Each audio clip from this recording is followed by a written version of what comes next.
वाहेगुरु जी का खालसा, वाहेगुरु जी की फतेह। पिछली वीडियो में जिक्र हुआ था कि रब को कौन से फूलों की माला पसंद है और एक्सेप्टेबल है। तो जो हमारे शरीर में गुण है, या समझ लो कि हमारे दिनचर्या में जो गुणों का प्रभाव होता है, तो वो एक फूलों के बराबर माना गया है। जैसे एक्सप्लेन किया था लास्ट टाइम, तो वो हैं क्या? तो गुरबानी में उन गुणों की व्याख्या जगह जगह की गई है। तो जितनी मेरी समझ है उसके हिसाब से थोड़ा सा उस पर विचार करते हैं। तो वो पहला गुण जो आता है उसमें सत्य। सत्य का मतलब सच्चाई। तो जीवन में सच्चाई रखना, सच्चाई मतलब कि सुबह से लेकर रात तक जो हमारी दिनचर्या है उसमें हम सच का साथ देते हैं और मुंह से कोशिश करते हैं कि झूठ ना निकले, अपने फायदे के लिए या किसी और के फायदे के लिए। और अगर कोई झूठ सामने नजर आता है या कोई गलत बात नजर आती है तो उसके अगेंस्ट खड़े हो सके। ये नहीं कि आंख बंद की और निकल गए, तो भी सच्चाई का साथ नहीं दे रहे हैं। सत्य का मतलब है पूरा ही सच्चा, कि चाहे किसी के भी खिलाफ खड़ा होना पड़ जाए, क्योंकि है तो पूरे सृष्टि में अगर कोई है तो वो एक ही है, लेकिन कई रूपों में है। तो ये बात गुरबानी में भी कही है और सारे मानते भी हैं कि वो तो हर एक के अंदर है। तो फर्क सिर्फ जो मेरी समझ कहती है कि जब हर एक के अंदर ही वो है, तो फिर फर्क कैसे हो सकता है? तो फर्क जो है वो गुण और अवगुणों का ही है। तो जो गुण है वो भी उसकी देन है और अवगुण भी उसकी देन है।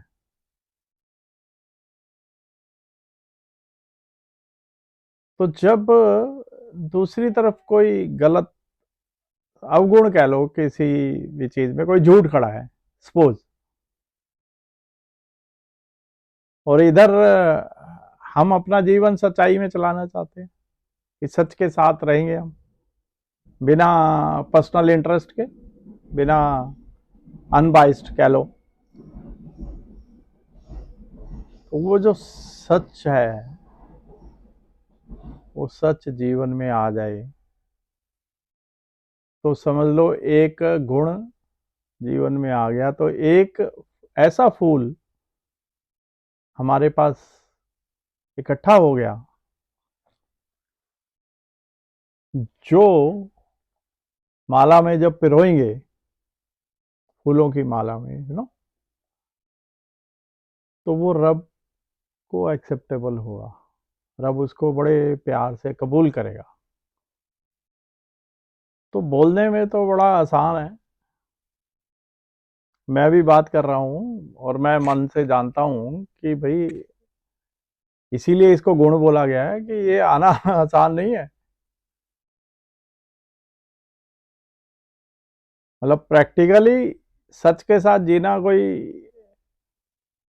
टेढ़ी खीर है।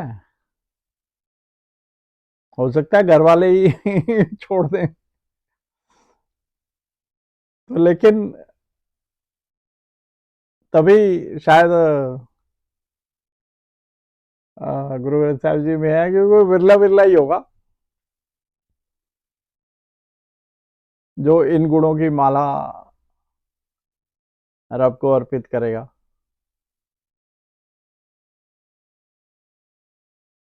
तो पहला फूल जो है वो सत्य है।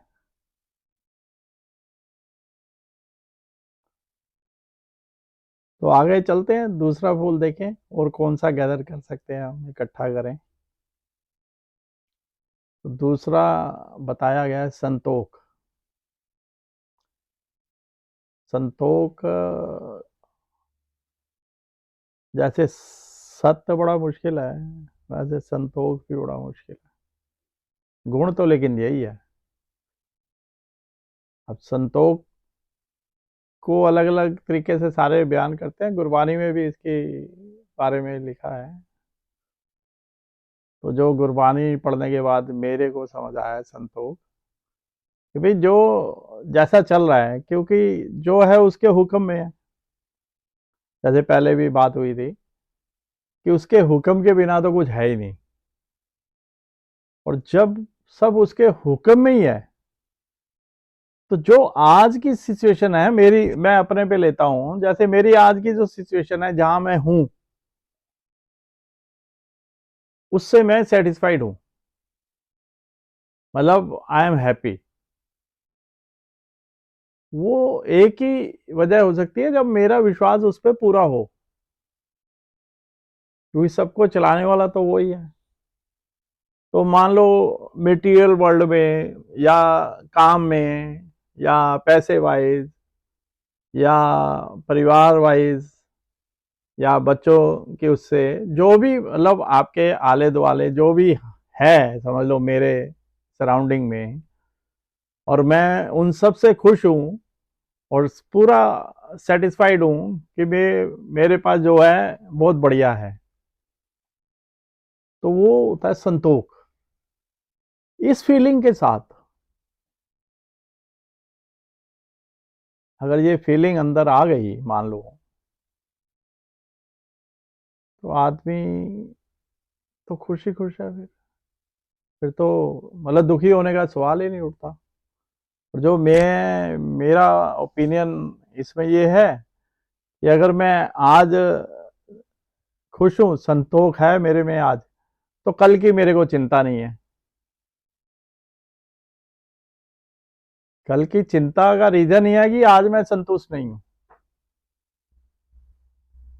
आज संतुष्ट नहीं हूँ तो कल भी नहीं होऊंगा, इसलिए कल की चिंता आज भी खा जाएगा मेरा। तो जो संतोष है मुझे प्रेजेंट में जीना सिखाता है कि भाई आज का दिन, आज इस समय इस सेकंड पे मैं ऐसा हूं और मैं बहुत खुश हूं, और मेरे सराउंडिंग में जो मेरे साथ सब कुछ है बहुत बढ़िया है, और ये उसकी देन है, उसके हुक्म में है बेसिकली। और उसकी रजा में ही मेरी रजा है, तो वही संतोष है।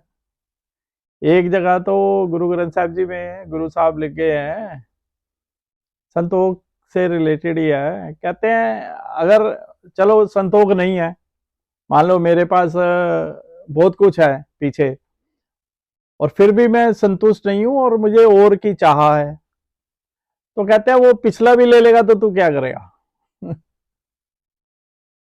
अगर उसने वो जो दिया हुआ है वो भी ले लेगा तब भी तू क्या करेगा? कुछ नहीं कर सकता, उसकी रजा है। तो दूसरा जो फूल है, मान लो संतोष जीवन में आ जाए, सत और संतोष आ गया, तो समझ लो दूसरा फूल हमारी माला में पिरो गया, और हम रब को खुश करने के उतने ही करीब आ गए। तो ये मैं भी बातें कर रहा हूँ आपसे, क्योंकि देखो गुरबानी पढ़ेंगे समझेंगे, कुछ निकलेगा अंदर से। अंदर भी वही बैठा है, उसकी चमत्कार है, वो किस तरफ लेके जाएगा ये बताता ही नहीं किसी को। बैठा अंदर सबके रब ही है, और साथ में ये जो पसारा है वो चल रहा है माया वाला। अब माया में से कौन निकलेगा कौन नहीं निकलेगा ये किसी के बस की नहीं है। तो चलो सत्य के साथ हो गए हम, सच्चाई आ गई और संतोष भी आ गया, तो फिर क्या करें? तो तीसरा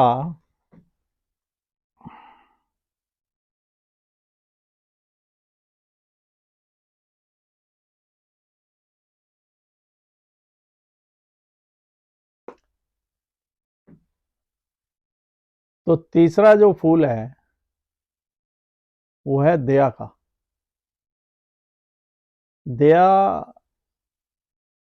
के बारे में जो मेरा अपना विचार बनता है, मतलब गुरबानी में भी ऐसा ही है कि दया का मतलब ये नहीं है कि मैं बड़ा हो गया और बाकी छोटे हैं और मुझे उन पे दया आ रही है। ये दया नहीं होती है। दया का मतलब ये है, मेरा कोई भाई बंदी है, या समझ लो थर्ड पर्सन है, राहगीर है कोई, जिसको मैं जानता ही नहीं, कभी देखा ही नहीं, उसको कोई प्रॉब्लम आ गई, कोई चोट लग गई, जैसे एक्सीडेंट हो जाता है रास्ते में, हम देखते हैं किसी का एक्सीडेंट हो गया, हम निकल रहे हैं साथ में, तो गुरु साहब कहते हैं कि उसकी जो प्रॉब्लम है उसको हम अपनी समझ के उसके साथ बिहेव करें। तो अगर ऐसी फीलिंग आएगी, मान लो रास्ते में किसी का एक्सीडेंट हो रहा है और हमने देखा ओहो इसको दिक्कत है, चोट लगी है, तो हम उसकी तरफ देखो, ऐसा प्रैक्टिकली ऐसा होता है, आधे लोग निकल जाते हैं, कुछ रुकते भी हैं। तो दया का मतलब यही है कि जो रुक गया, जो उसकी सहायता के लिए आगे बढ़ गया, तो उसमें समझ लो ये गुण है, जिसे दया बोलते हैं। कि किसी भी इंसान को, किसी जानवर को, या किसी भी लिविंग बीइंग को, ये नहीं है कि कोई इंसान ही है, कोई जानवर भी हो सकता है, बेचारा रास्ते में जख्मी पड़ा है, तो किसी भी लिविंग बीइंग को या कोई प्रॉब्लम है तो उस प्रॉब्लम में उसका साथ देना, ये फीलिंग है। ये फीलिंग सब में नहीं होती है, लेकिन बहुतों में होती है। तो गुरु साहब ने ये फीलिंग तो विरासत में दी है कि आगे बढ़ के आप सबकी मदद करो। यही समझ लो, सिक्की का तो यही जीवन है। सिक्की तो सेल्फ सेंटर्ड है ही नहीं किसी भी हालत में, कि अपने लिए जीने वाला तो काम ही नहीं है। ये तो दूसरों के लिए जीवन अर्पित करने का काम है, इसीलिए थोड़ा मुश्किल भी है। तो चलो, रब की कृपा रहती है तो तीसरा फूल हमारे पास आ जाता है। तो अब क्या हुआ, हमारे पास सत आ गया, संतोष आ गया, और दया भी आ गई। तीन फूल इकट्ठे हो गए। अब जो जितनी मेरी समझ है गुरबानी के हिसाब से पांच फूलों की माला बनती है जो रब को कबूल होती है। तो अब चौथा फूल है निम्रता, जिसे हम कहते हैं विनम्र होना। मतलब बिल्कुल हल्के होके रहना, सबसे नीचे होके रहना। ये नहीं वो छोड़े होके नहीं, सबको हाथ जोड़ के नीचे, और सबका इज्जत सम्मान, छोटा बड़ा कोई फर्क नहीं। जितनी इज्जत कह लो किसी प्रिंसिपल को देनी है, रोल है ना अलग अलग, उसी उतनी इज्जत चपरासी को देनी है। मान लो स्कूल में बच्चे ही हैं, तो प्रिंसिपल से डर भी है, रिस्पेक्ट भी है, चपरासी की केयर नहीं करते तो नहीं। तो बिना पोजीशन, बिना किसी चीज के सबको इज्जत मान, और उनसे नीचे समझना है अपने को, तभी ये निम्रता आ सकती है, नहीं तो नहीं आ सकती। अगर मैं अपनी ईगो में रहूंगा तो मैं कैसे हल्का होऊंगा। तो गुरु साहब कहते हैं कि नीचे से नीचे, नीचे से नीचे, अल्टीमेटली तो वो कहते हैं बिल्कुल जो सबसे नीचे है वो ही गुरमुख है। तो कोई आसान काम है क्या? मिनट मिनट में तो हमारी ईगो जाग जाती है, ये मेरे से बड़ा कैसे हो गया। अच्छा, मतलब इसने मुझे ये कैसे बोल दिया, इसकी हिम्मत कैसे हुई। तो ये जो बातें हैं, ये हमें निम्रता से दूर ले जाती है। तो रब की कृपा में मान लो कि चौथा फूल मिल गया, निम्रता में आ गए हम, और सबसे नीचा अपने को समझने लगे, तो पूरे संसार में कोई अपने से नफरत नहीं करेगा। और ना कोई अपने से गुस्सा होगा। तो निम्रता में आए हुए इंसान की मतलब कोई क्या बिगाड़ेगा, वो तो पहले ही गिरा पड़ा है। लेकिन वो निम्रता वाला इंसान सत्य के लिए लड़ेगा, क्योंकि ये जो फूल है 1 2 3 4 5 ये साथ ही चलते हैं। सबसे नीचा है, लेकिन अगर उसे सच्चाई के लिए खड़ा होना पड़ गया तो वो सबसे आगे खड़ा होके अपनी जान देने को तैयार हो जाएगा, क्योंकि सत्य का साथ देना है। तो ये गुरु साहब की टीचिंग्स है। तो किस्मत अच्छी, तो पता चला है निम्रता भी आ गया, एक फूल और हो गया। अब 4 फूल हो गए तो एक ही तो रह गया, तो 5वां फूल। लेकिन 5 फूलों के बिना ये माला बनती नहीं है, ये भी जरूरी है।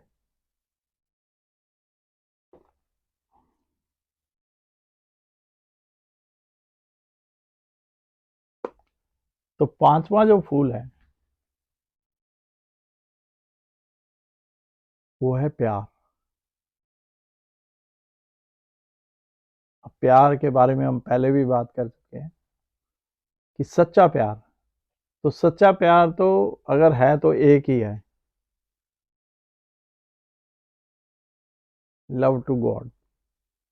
जो प्यार भगवान से नहीं है वो प्यार सच्चा नहीं है। उसके बारे में पहले जो मेरा ओपिनियन था मैं तो बता चुका हूं।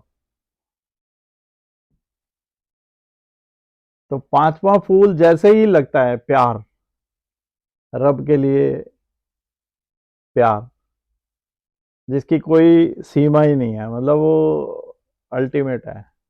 जैसे ही प्यार जुड़ा तो वो माला पूरी हो गई। और वो माला ऐसी माला है जिसका साइज ही नहीं है, आप उसको कंपेयर नहीं कर सकते, छोटी बड़ी या वो बड़ी है बड़ी, छोटी है छोटी।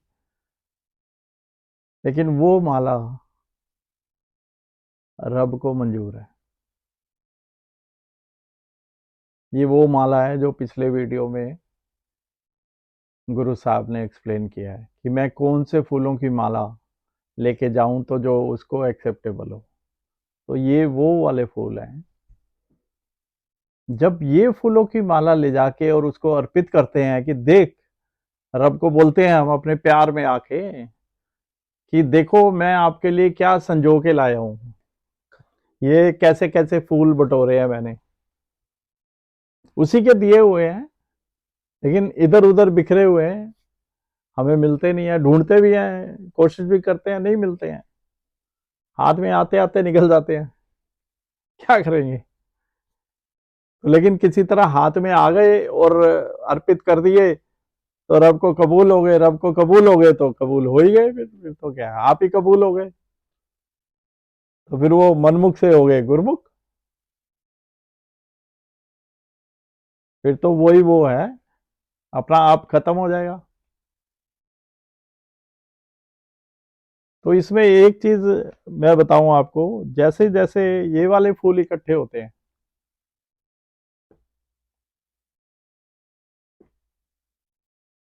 तो दूसरे वाले जो कांटे हैं वो अलग होते जाते हैं, जिसे हम बोलते हैं काम, क्रोध, मोह, लोभ, अहंकार। ये जो 5 अवगुण हैं उनकी कोई जगह नहीं है फिर जिंदगी में। फिर वो घूमते रहते हैं, किसी और को ढूंढते हैं। वो कहते हैं यहाँ तो हमारा कुछ नहीं है, वो कहते हैं ना कहीं पे कभी हम जाते हैं यार, नहीं यार ये मजा नहीं आ रहा, कहीं और चलते हैं, या कोई किसी के घर लेने गया है, नहीं यार उसने मना कर दिया, चल यार किसी और के मिल जाएगा। तो क्या होता है जब ये 5 अवगुण देखते हैं, यहाँ तो 5 गुण बैठे हैं, तो भागते हैं ये, देखते हैं भाई देख किस और का दरवाजा देखे। क्योंकि जहां वो 5 गुण आ गए वहां रब का वास हो गया, और रब तो मालिक है उनका भी, मालिक के आगे तो बस वो भी टिक नहीं पाते, भागते हैं एकदम। कहते रहे भाई मालिक ने उधर हाथ रख दिया, भाग लो यहाँ से। तो ये जो सच्चाई है, संतोष है, निम्रता है, दया है और प्यार है, ये प्रे करें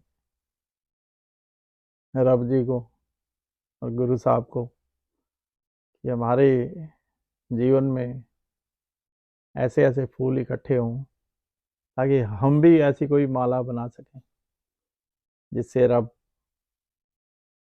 अपने दरबार में हमें एंट्री दे और अपनी तरफ कर सकें। तो आज के लिए इतना ही। थैंक यू एंड शुक्रिया।